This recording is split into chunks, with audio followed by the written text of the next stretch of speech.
In a small town in Ohio, behind layers of barbed wire fence and many warnings of danger, there are about 11,000 holes in the ground.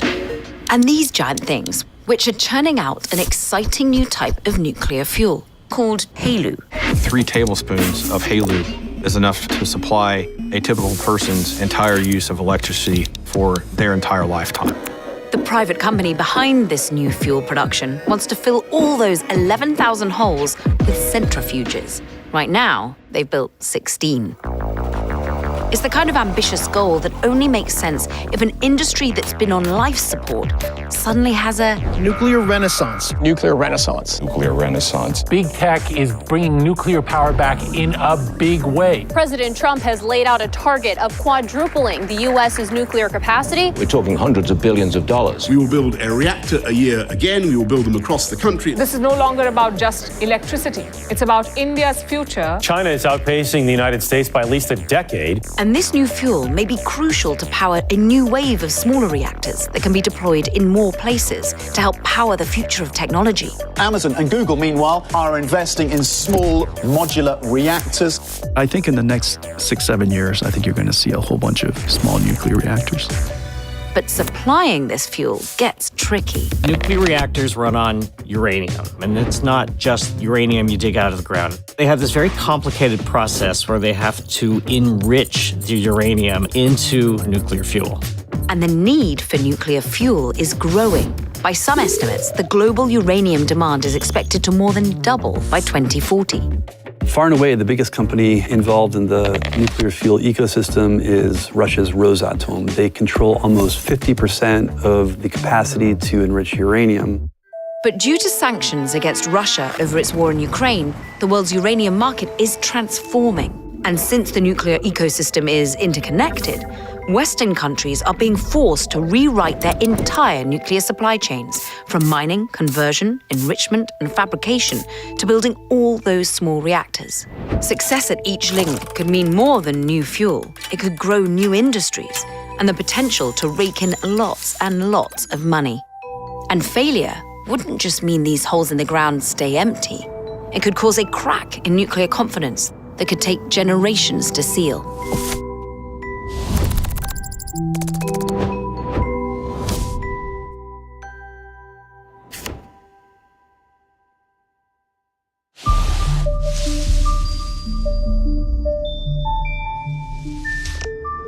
All right. So yeah, push that, make it in. It might be hard. Is it my nails? Maybe. Try going sideways. That's funny. There you go. You're gonna drive rods in, and you're gonna try to keep that number close to that number. So go ahead. Now you're a nuclear operator. This is a simulator of Reactor 1 at California's Diablo Canyon Power Plant.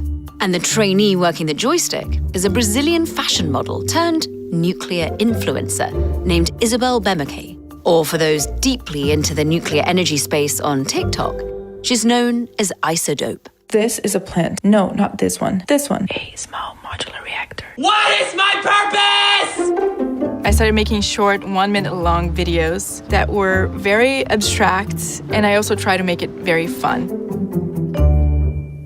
She's not alone. In the last few years, there has been a rise in so-called nukefluencers. Some critics note that this new wave of snappy, short-form social media advocacy can gloss over nuanced positions from anti-nuclear groups like Greenpeace. We don't need nuclear energy. It's still dangerous and polluting. But Bemeke is not your average nukefluencer. She's reportedly invested in a nuclear startup and is married to Joe Gebbia, co-founder of Airbnb and Donald Trump's chief design officer. The two have donated millions to nuclear causes. This rise in social media influence comes at the same time the nuclear power industry and some Silicon Valley startups are pushing the Trump administration to help kickstart development. And according to her own account, Bemeke was able to provide input on draft executive orders targeting the regulation of nuclear energy. This renewed push is a major change in the trajectory of nuclear power in the United States.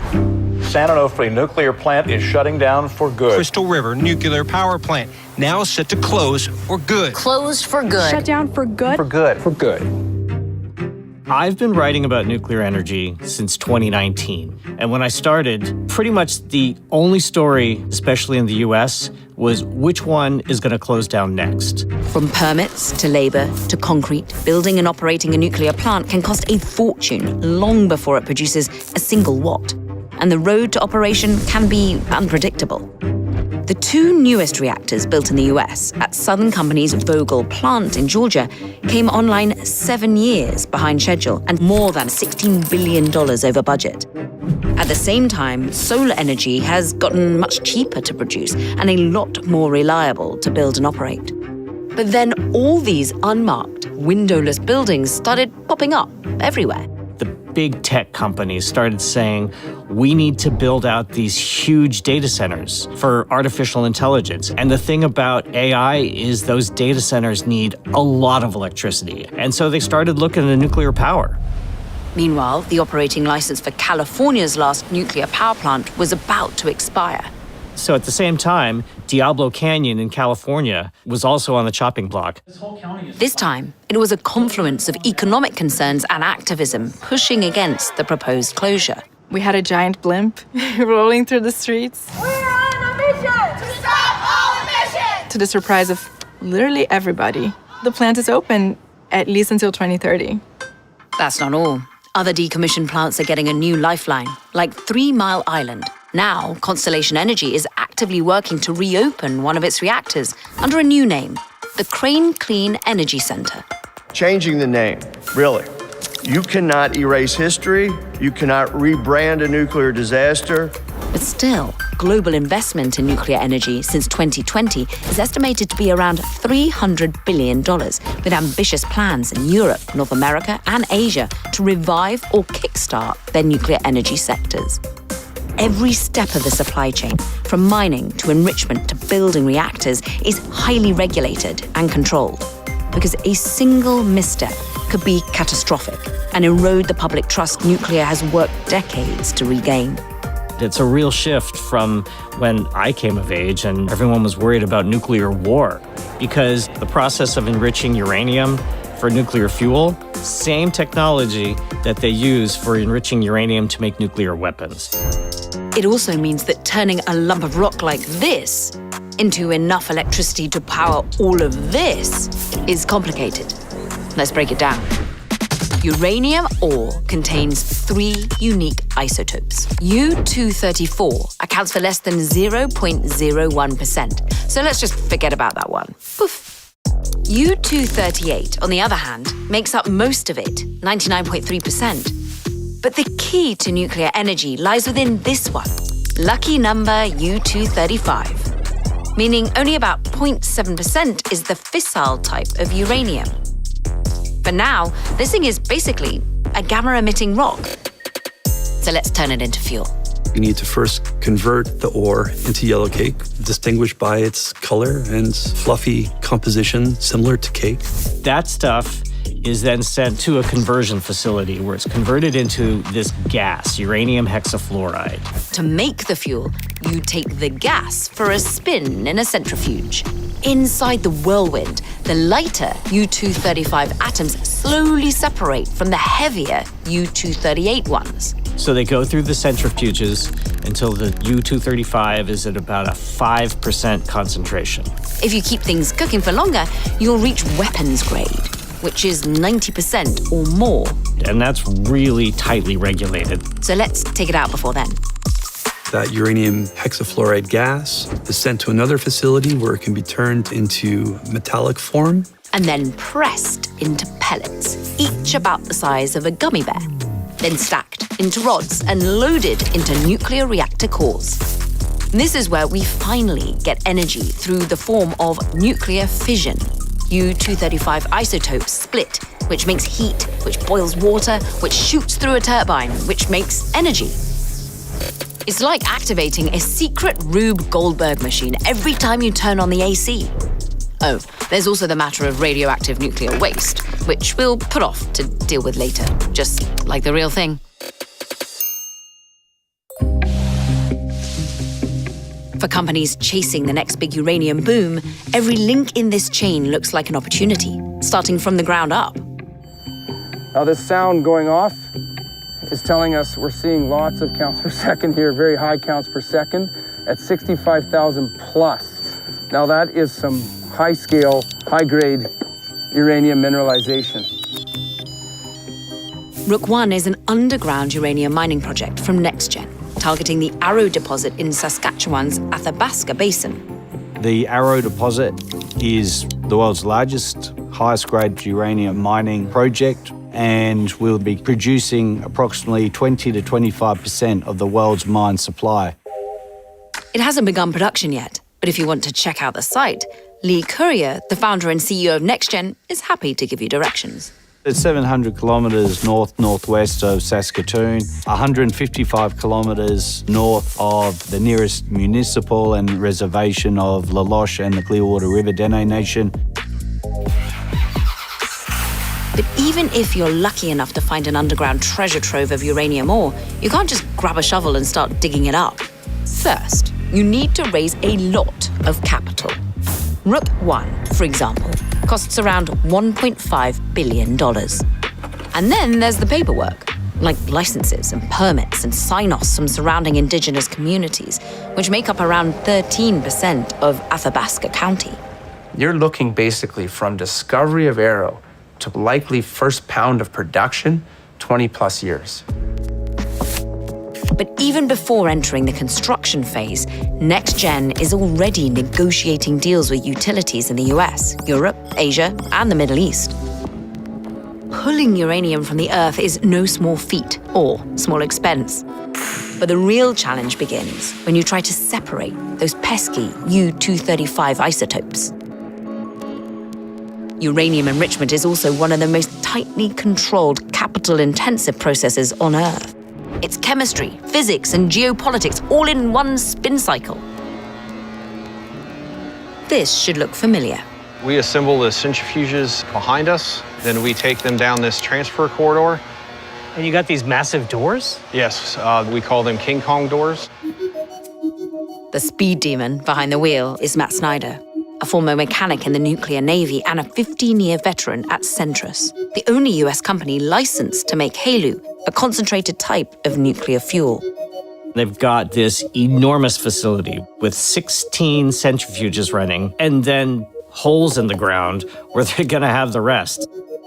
They plan to jam-pack this place with 11,000 centrifuges so they can scale up their HALEU production to power a future market of new nuclear reactors. It really struck me how this is starting to happen, but it's not here yet. Standard nuclear fuel is called low-enriched uranium, or LEU, and has a U-235 enrichment concentration of 3 to 5%. HALEU is more potent. It's about 20%. 3 tablespoons of HALEU is enough to supply a typical person's entire use of electricity for their entire lifetime. Right now, only Russia and China are making HALEU at commercial scale.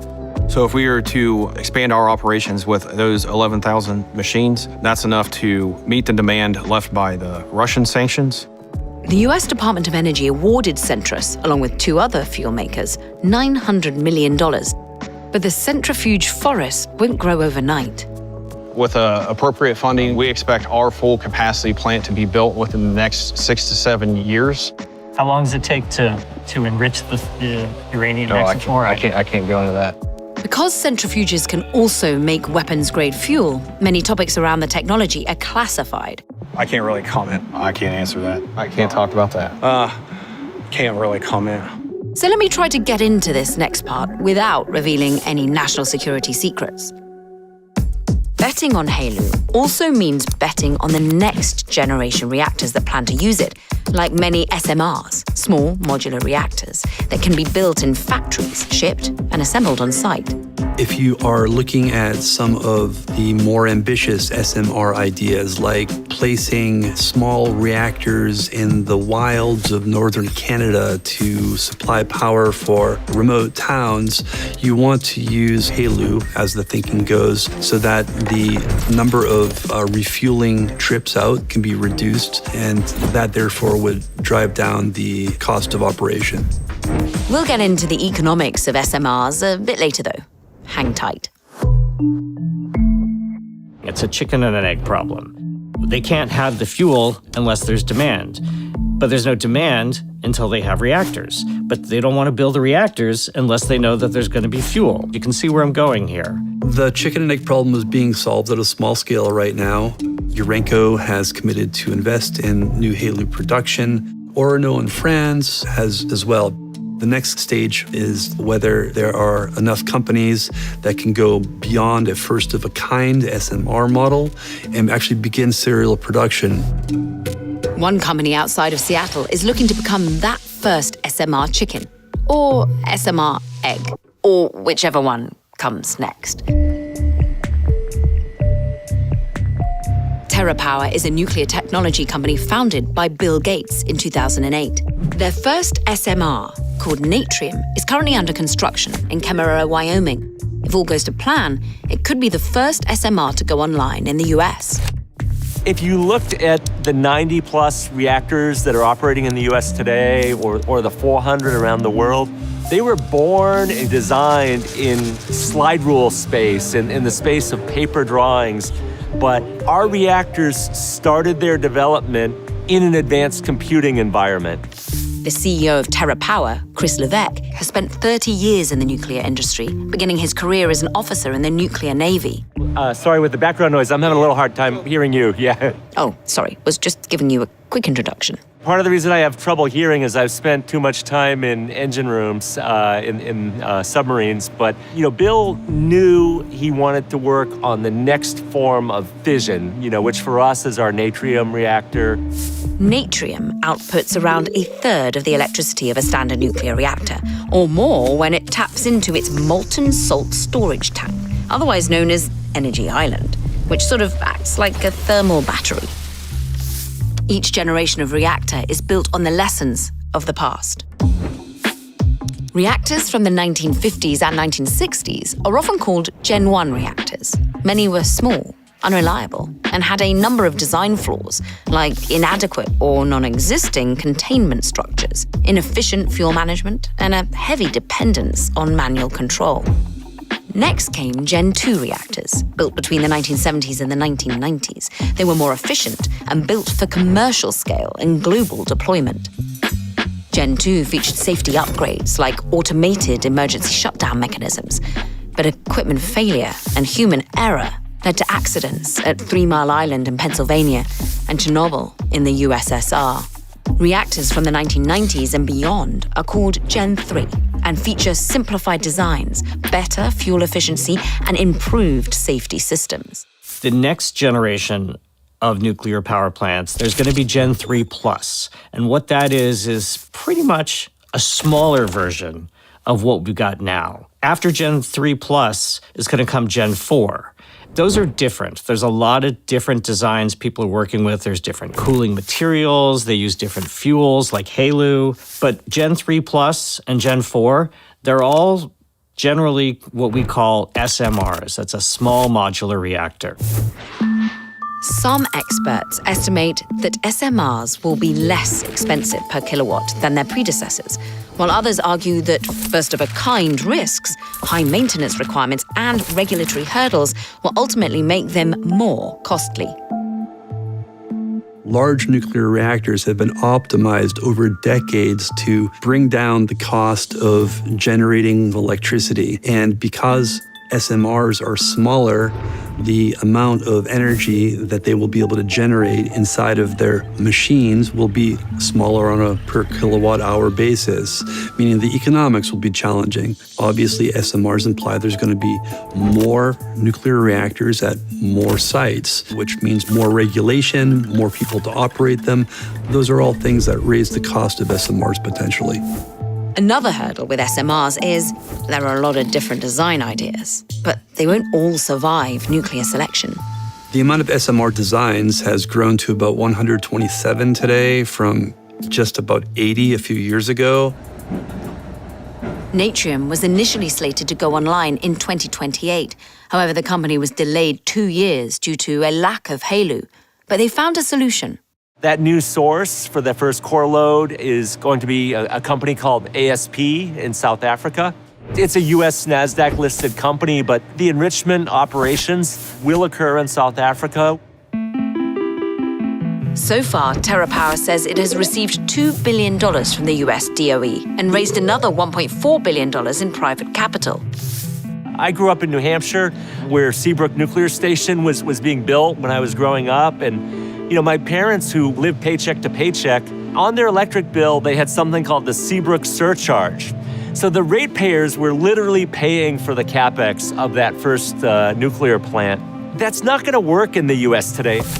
So rather than ratepayers subsidizing utilities reactors, a new shift could see private capital footing that massive bill, including the influx of tech investment, which could take financial burden off of taxpayers while putting control of the country's nuclear power in the hands of the private sector.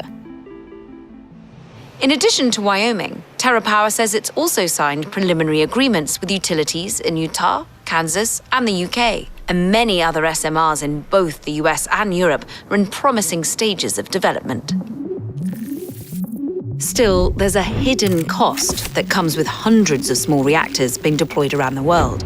Just like larger reactors, SMRs create radioactive material when the fuel becomes depleted. More SMRs deployed globally means more nuclear waste piling up in temporary storage around the world. And currently, there's no long-term solution for where to put the stuff. If you go to any nuclear power plant, if you go out back, you're going to see these giant steel and concrete casks. And inside them is the spent fuel rods. And those things are deadly. They'll be deadly for 1,000 years. Some SMR developers claim their reactors will eventually recycle up to 96% of their spent fuel. But even a little bit of nuclear waste exposure could do irreparable harm to the ecosystem, water supply, food chain, and cause long-term health effects. And ironically, many SMRs, due to their compact designs, could actually produce more nuclear waste per unit of electricity than their larger reactor counterparts.